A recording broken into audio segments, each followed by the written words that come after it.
we've talked before, even outside of the book, about just the horrific trauma from your history. And um, I'm just always struck by how awesome God is Mm, to, like, despite, to reach into all of that mess and grab you and lead you to where you are now with all the good work that you're doing. I mean, it's remarkable that, like, I mean, that is just some heinous, dark evil in your history that, like, God's not scared of that mm, stuff.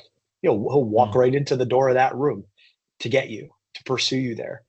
And you, to your credit, of course, responded to that love. And we talk about in the spiritual life, like, God, like, sometimes God allows us to come right up to the pit, but mm, sometimes we're leaning over looking into the pit.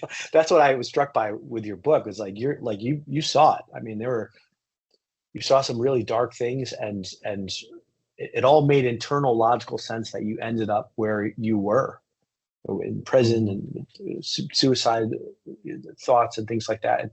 But, like, God reached into that trajectory, into that what made internal logical sense, and said, nope, we're going a different mm, way. You're coming with me.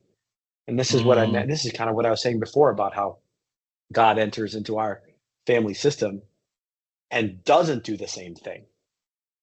mm. He breaks the pattern. He gives us a corrective experience and brings us outside of it. He leads us from it.